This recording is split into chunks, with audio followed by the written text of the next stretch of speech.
नमस्कार। क्या हरियाणा सरकार को फौरी तौर पर कोई खतरा है? अगर पिछले 24 घंटों की चर्चाओं की माने तो ये बात लगती है कि खतरा है, लेकिन इस बात की हम जांच करने की कोशिश करते हैं आज आपके साथ मिलकर MLG.com पर कि क्या सरकार को कोई खतरा है। असल में हुआ ये है कि पिछले दिनों जिस तरह से किसान आंदोलन चला और किसान आंदोलन का इतना ज़्यादा प्रभाव सरकार के जो अंदर लोग बैठे हैं, जो विधायक हैं, उन पर पड़ा है और वो उसके बोझ को सहन नहीं कर पा रहे हैं। वही किसान आंदोलन जिसको सरकार ने खारिज कर दिया है। कम से कम गृह मंत्री अनिल विज की जिस तरह से भाषा है इस आंदोलन के बारे में, वो ये कहना चाहते हैं कि ऐसा कोई किसान आंदोलन हरियाणा में हो ही नहीं रहा है। ये बयान उनका बिल्कुल वैसा ही है जैसा उन्होंने कहा था कि लाठी चार्ज नहीं हुआ है। उनके बयान की पुष्टि अभी हाल ही में हमारे मुख्यमंत्री मनोहर लाल जी ने भी कर दिया। उन्होंने कहा कि लाठी चार्ज की परिभाषा क्या होती है। जो पिपली का लाठी चार्ज हुआ है उसके बाद किसान आंदोलित हैं पूरे हरियाणा में, और जिस तरह से ये आंदोलन हुआ है और जिस तरह से अनुशासित आंदोलन हो रहा है वो भारी पड़ता नजर आ रहा है सरकार पर कहीं ना कहीं। और जिस तरह से उसका नेतृत्व गुरनाम सिंह चढ़ूनी कर रहे हैं और जिस तरह से उनको चलाया जा रहा है, 19 संगठनों को एक साथ लेकर वो चल रहे हैं, सरकार पर भारी पड़ता हुआ ये आंदोलन नजर आ रहा है। अगर सरकार के दावों की माने तो सरकार ने जो इसके बारे में जो डैमेज कंट्रोल करने की कोशिश की है तो उसको क्या कहा जाए। MSP की बात करें, अभी MSP की घोषणा हुई है कल ही। अगर MSP के बारे में जो पुराना इतिहास देखें तो इसकी घोषणा तब की जाती है जब फसल आने वाली होती है, और जब बुआई से पहले ही MSP की घोषणा कर दी जाए तो इसका मतलब ये है कि किसानों को किसी तरह से राजी करने की बात हो रही है, उनके गुस्से को कम करने की बात हो रही है। ये इसीलिए किया जा रहा है क्योंकि सरकार उनके गुस्से को समझ रही है। अभी राज्यसभा में आज ही एक और बिल पास हो गया है जिसमें प्याज को और जो दालें हैं उनको जो ज़रूरी चीज़ें होती हैं उनकी सूची में से हटा दिया गया, जो एसेंशियल्स गुड होती हैं उनमें से हटा दिया गया। इसका मतलब ये है कि अब कोई भी इसका कितना भी स्टॉक कर सकता है।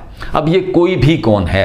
ये कोई भी है बड़ी बड़ी कंपनियां, क्योंकि किसान की तो बूते की बात नहीं है वो इसका स्टॉक कर सके। किसान तो फसल आने तक इतना थक जाता है अपनी जो पेस्टिसाइड का खर्चा करके, खाद का खर्चा करके, बीज का खर्चा करके, वो तो तुरंत चाहता है फसल आते ही वो कहीं जाए, मंडी में जाए। अब तो मंडी में जाने का मामला भी नहीं बचेगा, व्यापारी खुद उनके पास पहुंच जाएगा।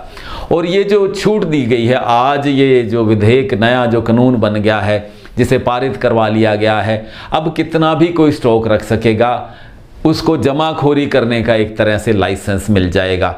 तो इसके बाद ये किसान जो आंदोलन जो लगातार जारी है, सरकार के दावे चाहे कुछ भी हों, लेकिन जिस तरह से वो शिद्दत से वो आंदोलन चल रहा है और उसमें तमाम हिस्से जुड़ रहे हैं, उसके साथ व्यापारी जुड़ रहा है, आड़ती जुड़ रहा है और मजदूर तक उस आंदोलन का हिस्सा बन रहे हैं, उससे सरकार पर दबाव लगातार बढ़ता जा रहा है और उस दबाव को झेल नहीं पा रहे हैं। ये तो हमने बाहर से आपको बताया कि सरकार पर कैसे हमले हो रहे हैं, किसान आंदोलन का कितना ज़्यादा प्रभाव पड़ रहा है, लेकिन सरकार के अंदर से खतरा क्या है वो बताते हैं आपको।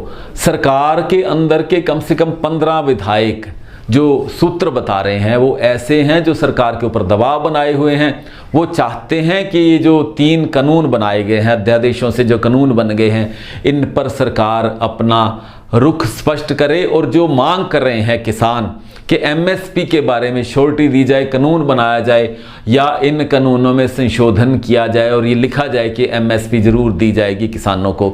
ऐसे कम से कम 10 विधायक भारतीय जनता पार्टी के हैं और 5 विधायक जननायक जनता पार्टी के हैं। हालांकि BJP और JJP में अंतर्द्वंद सब लोगों को सामने दिखाई देते रहते हैं, अलग अलग तरह की वो भाषाएं बोल रहे हैं, लेकिन JJP के अंदर भी अंतर्द्वंद जो है वो लगातार तेज होते जा रहे हैं। अभी पिछले दिनों जो आंदोलन किसान आंदोलन हुआ उसको समर्थन देने वालों में JJP के विधायक भी थे, और वो विधायक थे जिनका अपना जनाधार है, चाहे वो देवेंद्र बबली हों।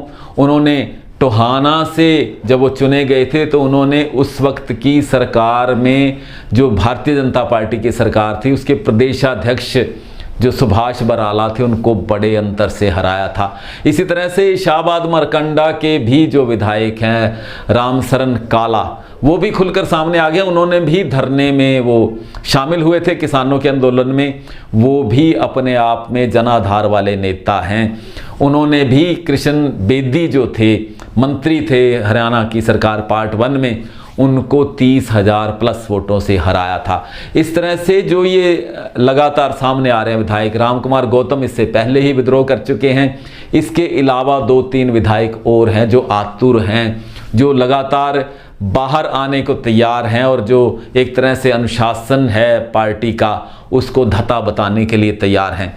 ऐसे में 5 विधायक जो है विद्रोही मूड में हैं, वो खफा हैं कि जेजेपी अपना स्टैंड किसानों के साथ क्यों नहीं ले रही है और जेजेपी पर इसका पूरा का पूरा दबाव इस समय पड़ रहा है। अगर ये कुल 15 विधायक विद्रोह कर देते हैं, जो 10 विधायक हम बीजेपी के बता रहे हैं उनका जनाधार भी किसान क्षेत्रों का जनाधार है, वो अपने जनाधार को खोना नहीं चाहते हैं। जैसा पंजाब में हुआ, पंजाब में क्योंकि 2022 में चुनाव है और उस चुनाव को देखते हुए अकाली दल ने ये जरूरी समझा कि वो सरकार को तिलांजलि दे दे और केंद्रीय मंत्रिमंडल में से जो पद था केंद्रीय मंत्रिमंडल का, हरसिमरत बादल ने वो छोड़ दिया। इसलिए छोड़ दिया क्योंकि किसान की राजनीति अकाली दल बादल करता आया है और किसान के साथ खड़े होना उन्होंने उचित समझा। लेकिन हरियाणा में अभी तक ऐसा नहीं हुआ है। जेजेपी जो है, जो अपने आप को किसान आधार वाली, मजदूर आधार वाली पार्टी कहती है, उन्होंने अभी तक भी सरकार का जो दामन है इन मुद्दे पर पकड़ा हुआ है। सरकार के वो साथ साथ चल रहे हैं। वो कह रहे हैं कि एमएसपी की घोषणा कर दी गई है तथा तमाम तरह की वो बातें कह रहे हैं और सरकार को डिफेंड कर रहे हैं। इसी का नुकसान उनको हो रहा है और जो अंदर उबल रहा है मामला, जो 15 विधायक उबल रहे हैं, वो कभी भी विद्रोह कर सकते हैं। इस तरह से सरकार खतरे में है, निश्चित तौर पर खतरे में है। लेकिन इसको कैसे मैनेज किया जाए, इसके लिए मशक्कत की जा रही है। पिछले 24 घंटे में जैसे ये चर्चाएं आई हैं, उन 15 विधायकों को मैनेज करने की कोशिश की जा रही है। देखते हैं कि सरकार के लोग इसमें कितने सफल होते हैं। सफल होंगे तो सरकार बची रहेगी, अगर कहीं असफलता हाथ लगी तो ये सरकार जा सकती है। कब होगा, कैसे होगा, जो भी होगा हम आपको बताते रहेंगे। आप जुड़े रहिए हमारे साथ MLAG.com पर। इस चैनल को सब्सक्राइब कर लीजिए, आप लाइक कर लीजिए हमें फेसबुक पर और ट्विटर पर भी फॉलो करना नहीं भूलिएगा। आपसे मिलते रहेंगे, बताते रहेंगे सब चीज़, हर मुद्दा, हर तथ्य जो हरियाणा से जुड़ा है, देश से जुड़ा है, किसान से जुड़ा है, मजदूर से जुड़ा है। बहुत बहुत शुक्रिया आपका, धन्यवाद। जय हिंद साथियों।